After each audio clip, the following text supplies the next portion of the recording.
half. That changed stuff and gave Brady a little bit more time. Right. The Jags didn't adjust.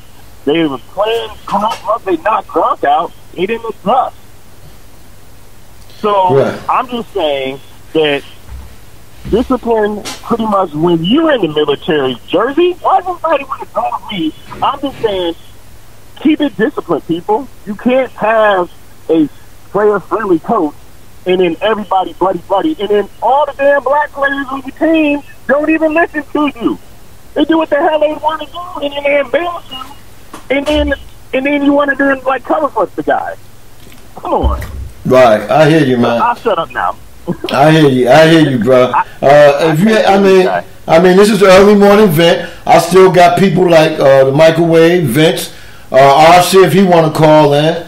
I got people that want to call in and talk about it yesterday. You can call in and talk about it. My phone line is going to be wide open. But I appreciate that, Dollar. Hey, yo, man, when we going to get on the mic, man, so you can really express how you feel, man, because, hey, man, you got the opportunity to get on there and talk as long as you want. So you just let me know. Holler at me. Let me know when you want to do that. And you can tell me off air, but holler at me. Let me know when you want to do that. And we'll definitely do that, all right? Real quick, man. Props to the GOAT. I can't stand the guy. Brady is the greatest of all time. Props, man. And props to congrats to J-Fish, to his boys, and the Eagles, man. And they put in work. I'm hoping that they can pull it all the way through, man. And that's it. You and I get together. We'll definitely do this show for sure. And thanks for everybody for, talk shit. And I know y'all like, just about everybody, but me and Grego, that's my dude. So fuck it. Me and Grego, we hate us both. It's all good, man. Much love. Peace. All right, peace, bro. That was Dollars and Cents, early venter, called in to vent. And no, he called in to try to make comparisons with, Tomlin and Belichick. But anyway, like I said, we moving on. I see we got some new celebrities in here. We got that ninja from Real Cast Radio. Also, the Underground Railroad Show. We got that sushi rice eating, Boston green tea, Harvard drinking, Grego in here. We got Holly Newsom in here. Fel Page, Big Fel Page. Sid L. Jackson up in here. Let me see who else. We got the Kicking It with Keith CEO X Squad affiliate. Yeah, Tiffany Sports and Hill. I think I meant you, L. We got Big L, X Squad affiliate up in here. We got Rough Buff, X Squad affiliate up in here. Yeah. We got Clay, you see this bullshit, Davis up in here. Yeah. So anyway, man. Hey, man, that was just a bullshit situation as far as having young coordinators, trying to outwit veteran coordinators. In that second half, that's what I say, But like I said, it's always the aspect of that's what the NFL want. There was a lot of cheating going on, but like I said, it was a low penalty game. New England had 1, Jacksonville had about 4. So you can't get no better than that. But as we move on, the second game, man. Honestly, I hate to say this, man. Minnesota just got their ass whooped, man. It's just like they went out there and the crowd beat them up before they even got in the game. It's like the crowd punched them in the face and then they got on the field and Philly punched them in the first. I thought they had a good game plan on that first drive coming down the field. If that was scripted, they had a good strip. But after that first drive, oh my God, we seen the real Keenan. Damn. I don't think he gonna get no big contract. Whoever gonna get him some money next year, Minnesota better think about this twice. You got Teddy Bridgewater. They're not gonna keep the other bum that stays hurt and shit. Bradford. They're not gonna keep him. But you better go ahead on and keep your house clean and keep Bridgewater there because this goddamn Keenan. I mean, it ain't like Philadelphia got a world-beating ass motherfucking defense. You know what I'm saying? It ain't like they got a world-beating defense. It's just that your team came out there, the fans punched them in the face first, then they went on the field, and they got punched drunk on the field. And they never recovered. 38 unanswered points? You mean tell me you couldn't even kick a fucking field goal after that? What the fuck? You see, that's what I'm talking about, man. The media hypes up teams and they read their fucking press clippings too much. If you're a head coach, you tell your team, and this is just my strategy. You know, I should have been a coach in my life, but I just went a different way, man. But you tell your team, first and foremost, fuck what the TV's saying, fuck what the paper's saying, fuck up what these press that come and interview you saying. Y'all all is still the same motherfuckers that came up in here day one of training camp. You still got rust on your ass. You still need to get better. I seen a lot of mistakes in that game. Even though we won, I still see a lot of fucking mistakes. So you can read them press clippings if you want to. You can go out here laggy-gagging the first part of the game and see if I don't put your ass on the bench. I don't give a fuck how many millions of dollars you're making. You fuck around, you go out there, going thinking that you the best thing out this motherfucker, and you ain't doing the job right, I will sit your ass down. And see, that's the type of motherfucker I believe Bill is. He'll pull a motherfucker in a minute. Like my man Deion Lewis fumbled.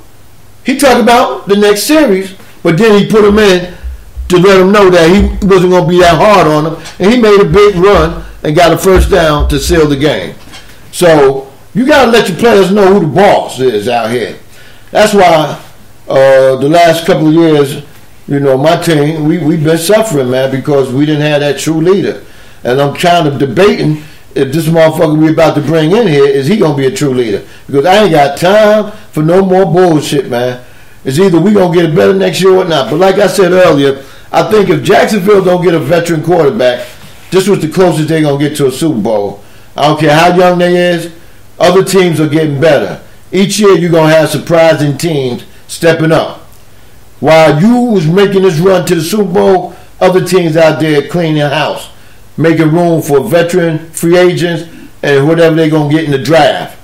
So this was your year to really do it, man.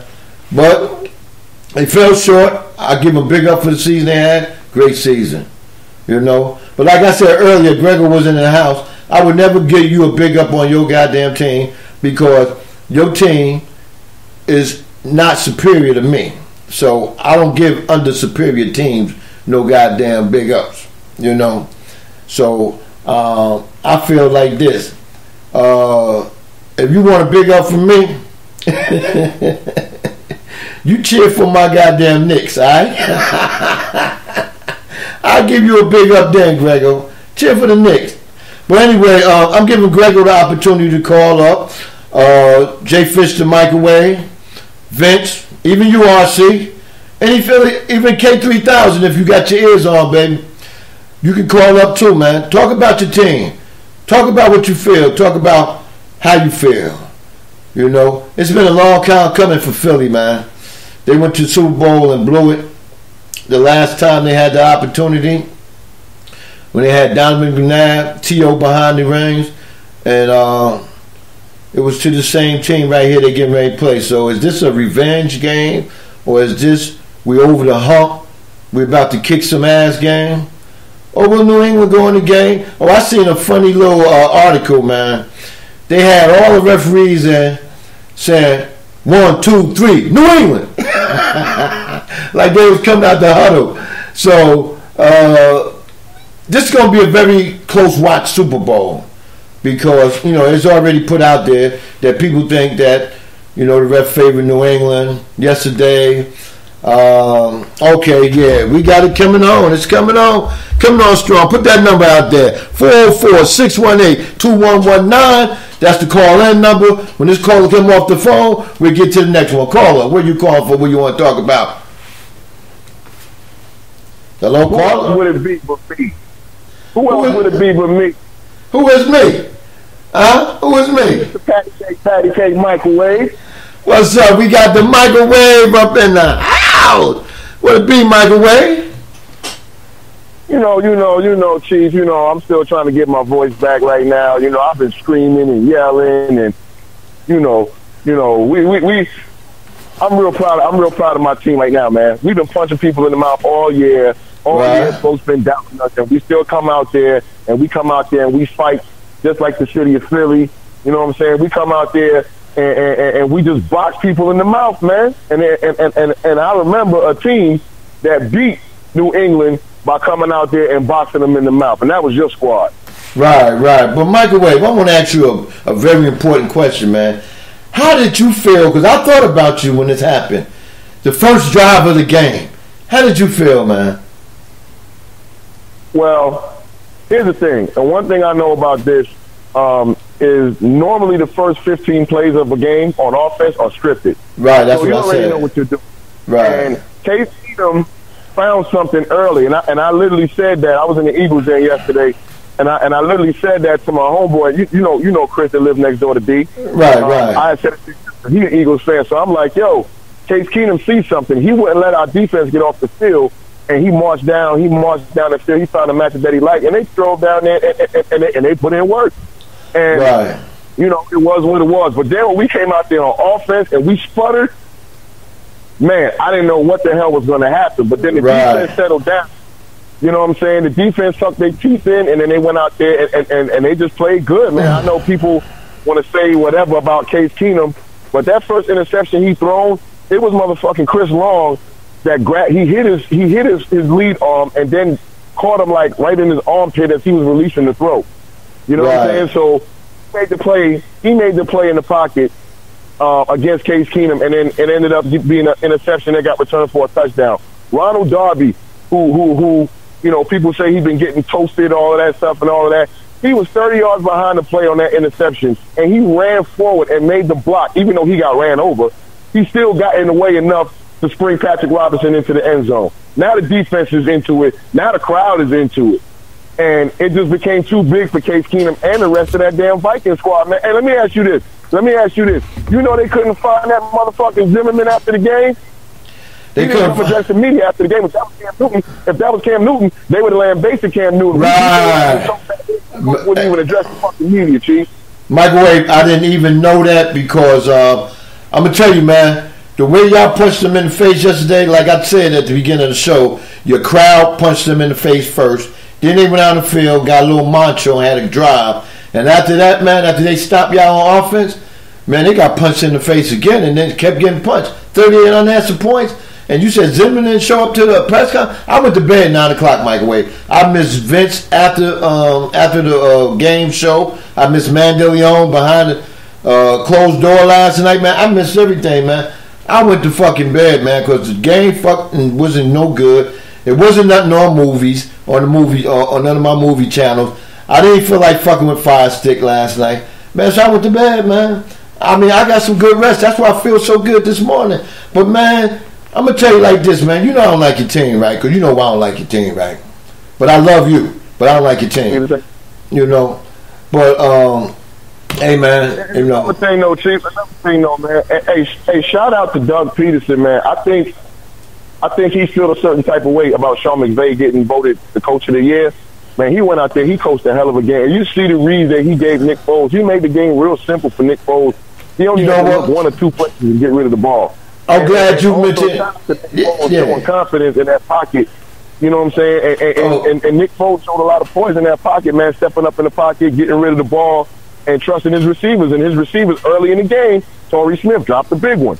You know what? And I'm like, okay, that's not on Nick Foles. That's not on Nick Foles. Right. You're going to look back and say, oh, well, Nick Foles didn't do this. But he stuck with it, and it paid off, man. It paid off, man. Microwave used to get double moves. We were beating them with double moves last night. Right. Microwave, you know what?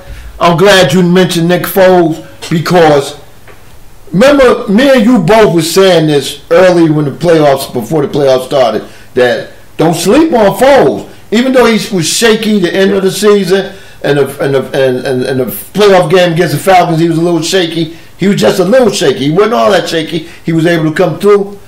Man, people forgot when the Eagles first got Foles was supposed to be the man in their plans forever. Where they fucked him up was trading him to the Rams because he had one bad season because he was playing hurt that year.